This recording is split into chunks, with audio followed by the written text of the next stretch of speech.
میرے عزیز، حوصلہ افزائی زندگی میں بڑی ضروری ہوتی ہے. حوصلہ شکنی بھی بڑی ضروری ہوتی ہے. کوئی غلط کام کرے تو اس کی حوصلہ شکنی کریں، اس کو منع کریں. کوئی شخص اچھا بھلا ہے اور جان بوجھ کر بھیک مانگتا ہے تو اسے بالکل نہ دیں، اس کی حوصلہ شکنی کریں تاکہ اسے کام کاج کی عادت پڑے. لیکن اگر کوئی خیر کا کام کرتا ہے، کوئی اچھا کام کرتا ہے، کوئی بہترین عمل کرتا ہے تو اس کی حوصلہ افزائی کریں.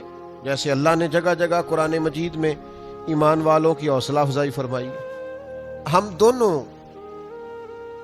معاملات کے اندر کمزور ہوتے جا رہے ہیں. حوصلہ شکنی بھی نہیں کرتے، بزدل ہوتے ہیں، کیونکہ حوصلہ شکنی کرنے والوں کو لوگ برا کہتے ہیں. حوصلہ افزائی بھی نہیں کرتے کیونکہ کنجوس ہوتے ہیں، الا ماشاء اللہ. حوصلہ شکنی کریں، پتہ چلے آپ طاقتور ہیں، بزدل نہیں ہیں. حوصلہ افزائی کریں، پتہ چلے کہ آپ سخی ہیں، کنجوس نہیں ہیں. یہ جو حوصلہ افزائی ہے نا، یہ نکمے آدمی کو بھی کام کا بنا دیتی. اس کو بار بار کہنا تو بڑا باصلاحیت ہے، تو نے کر جانا.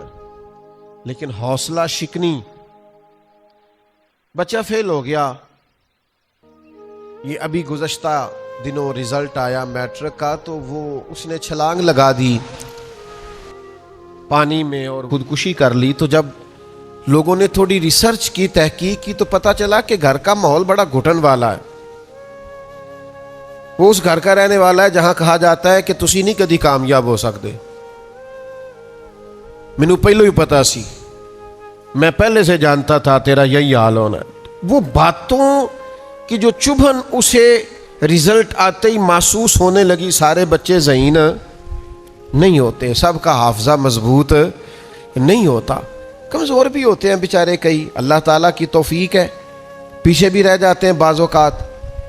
تو اس بچے نے بیچارے نے اس بات سے ڈر کے کہ اب تو مجھے بڑی باتیں ہوں گی، اور کچھ والدین ایسے ہوتے ہیں وہ تقریر پھر شروع کرتے ہیں تو الا ماشاءاللہ ختم ہی نہیں ہوتی. وہ کہتے ہیں میں تو تیری وجہ سے پورے خاندان میں منہ دکھانے قابل نہیں رہا. دوست پوچھیں گے تو کیا کہوں گا، فلاں کا بچہ کہاں پہنچ گیا. اس کو کمپیریزن کر کے، تقابل کر کے مختلف لوگوں سے احساس کمتری کا شکار کر دینا. اس بچے نے بیچارے نے چھلانگ لگا دی. حوصلہ افزائی کریں. حوصلہ افزائی کی ہر ایک کو ضرورت ہوتی ہے. بچے کی بھی ضرورت ہوتی ہے اور جوان کو بھی ضرورت ہوتی ہے، بوڑھے کو بھی ضرورت ہوتی ہے. ہاں، حوصلہ افزائی کی ان پڑھ کو بھی ضرورت ہوتی ہے اور پڑھے لکھے کو بھی ضرورت ہوتی ہے. حوصلہ افزائی کی ان لوگوں کو بھی ضرورت ہوتی ہے جو کارکن ہوتے ہیں، اور ان کو بھی ضرورت ہوتی ہے جو قائد ہوتے ہیں.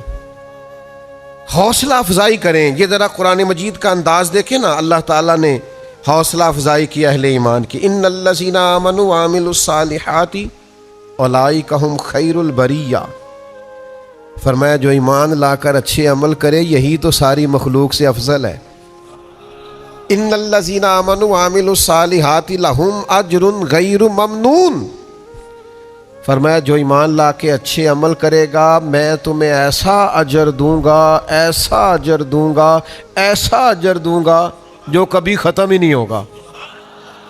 لہم اجر غیر ممنون. اور یہ سورہ والتین میں بھی ہے، لہم اجر غیر ممنون، ایسا اجر دوں گا جو کبھی ختم. تو یا اللہ سارا قیامت میں ملے گا. فرمایا نہیں، ان الذین آمنوا وعملوا الصالحات سیجعل لهم الرحمن ودا. جو ایمان لانے کے بعد اچھے عمل کرے گا نا، رحمان لوگوں کے دلوں میں اس کی محبت پیدا فرما دے. کیسی کیسی حوصلہ افزائی قرآن نے کی، کس کس طرح سے اللہ تعالیٰ نے اپنے بندوں کی توجہ دلائی، کس کس طرح مالک کریم نے نوازا. قل یا عبادی الذین اسرفوا علی انفسہم لا تقنطوا من رحمت اللہ. محبوب میرے ان بندوں سے کہہ دو جنہوں نے اپنی جانوں پہ ظلم کیا ہے، جن سے گناہ ہو گیا ہے، غلطیاں ہو گئی ہیں، ان سے کہہ دو لا تقنطوا من رحمت اللہ، اپنے رب کی رحمت سے مایوس نہ ہو. یا اللہ تو کیا دے گا؟ فرمایا ان اللہ یغفر الذنوب جمیعا. اللہ ان کے سارے گناہ معاف فرما دے گا۔ ان سے کہو اپنے رب سے کی رحمت سے مایوس، کیسی کیسی تسلیاں ہیں، کیسا کیسا کمال ہے، کیسا انداز ہے کریمانہ، لیکن ہمارے ہاں تسلی دینے کا مزاج، حوصلہ افزائی کرنے کی طبیعت ہی نہیں ہوتی، ہمارا خیال ہی نہیں ہوتا، ہم اس طرف غور ہی نہیں کرتے کہ تھپکی دینا کتنا کوئی کمال کام ہے، حوصلہ افزائی کرنا کتنا کوئی بڑا کام ہے۔ صرف کالج یونیورسٹی میں ہی نہیں، دینی مدرسوں میں بھی حوصلہ شکنی کی جاتی ہے۔ طالب علم سے غلطیاں ہوتی ہیں، طلباء سے کمزوریاں رہ جاتی ہیں، اس کا مطلب یہ نہیں ہوتا کہ اس کی جگہ جگہ انسلٹ کی جائے۔ کوئی بڑی عمر میں آ کے مدرسے داخل ہو گیا تو اس کو کہتے ہیں اپنی عمر دیکھ اور کام دیکھ۔ آپ کیا بات کرتے ہیں؟ کون سی ایسی عمر ہے جس میں انسان فرشتہ ہو جاتا ہے؟ عجیب انفرادیت ہے لوگوں کی اور عجیب رنگ ہے بات کرنے کا۔ حوصلہ شکنی نہ کریں، مسائل آ جاتے ہیں۔ کسی گناہگار سے گناہگار شخص کی بھی حوصلہ شکنی منع۔ حضرت ابو ہریرہ رضی اللہ تعالیٰ عنہ نے خاتون کو جب کہہ دیا تھا کہ تمہاری توبہ قبول نہیں ہوگی تو اللہ کے رسول ناراض ہو گئے۔ حضور نے فرمایا تمہیں کس نے اجازت دی ایسی بات کرنے؟ تو جناب ابو ہریرہ پھر ڈھونڈ کے لائے اور آپ نے ان سے معذرت بھی کی۔ تو حوصلہ افزائی کریں۔ آپ کو پتہ ہے بچہ جب چھوٹا ہوتا ہے اور وہ چلنا سیکھ رہا ہوتا ہے، چلنا، تو کس طرح اس کی حوصلہ افزائی کرتی ہے اس کی ماں، اس کا باپ، اس کا دادا دادی، نانا نا، بیٹا آؤ نا، آجو آجو میرا بیٹا، وہ گر جاتا ہے پھر اس کو اٹھایا جاتا ہے۔ اب اگر اس کی حوصلہ شکنی کر دی جائے اس عمر میں کہ تو کبھی بھی چل نہیں سکتا، تو مجھے بتائیے وہ چلنا جلدی سیکھ لے گا؟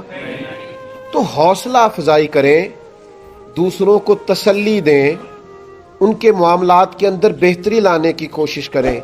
ہم 1 منٹ لگاتے ہیں اور حوصلہ شکنی کرتے ہیں، اس کے نتائج ٹھیک نہیں نکلتے، معاشرے کے اندر مایوسی پھیلتی، اور جس سوسائٹی میں ہم رہتے ہیں اس میں تلخ مزاج لوگ، تنگ نظر لوگ، الجھے ہوئے لوگ، پریشان حال اور پریشان خیال لوگ، تو اس کا نتیجہ جو ہے وہ بعض اوقات بڑا سخت برآمد ہوتا ہے۔ میں جو مضمون آپ کو سمجھانا چاہ رہا ہوں کتاب و سنت کی وساطت سے وہ یہ ہے کہ کوشش کریں اچھائی کا ذکر کرنے کا، حوصلہ، بیجا تعریف نہ کریں، خوشامد نہ کریں، وہ منع ہے، لیکن حوصلہ افزائی کریں۔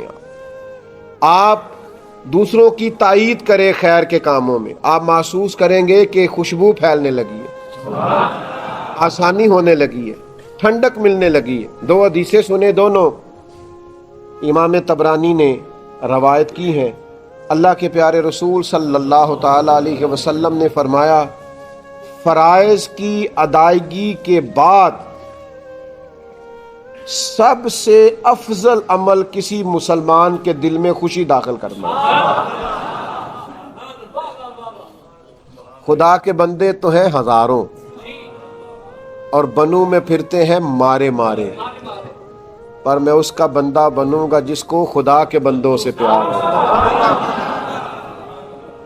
سب سے افضل عمل فرائض کے بعد کسی مومن کے دل میں خوشی داخل کرنا۔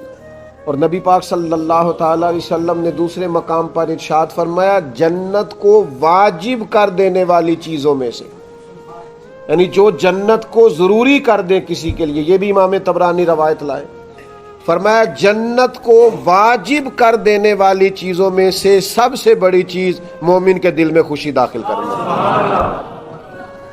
تو اچھی طرح سمجھ لیں کہ حوصلہ افزائی جب آپ کریں گے، کسی کے دل کو خوش کریں گے، کسی کی طبیعت کو ڈھارس پہنچے گی، آپ محسوس کریں گے کہ وہ شخص آپ کی وجہ سے توانا ہو گیا۔ اللہ کے رسول صلی اللہ تعالی علیہ وسلم نا ہمیشہ حوصلہ افزائی کرتے تھے۔ حضرت سعد بن ابی وقاص بڑے بیمار ہو گئے، تو ہمارے ہاں بھی لوگ تیمارداری کرنے آتے ہیں تو کہتے ہیں اوہو آپ تو بڑے کمزور ہو گئے، اوہو بڑا مسئلہ ہو گیا، وہ بیچارہ اور کمزور ہو جاتا ہے۔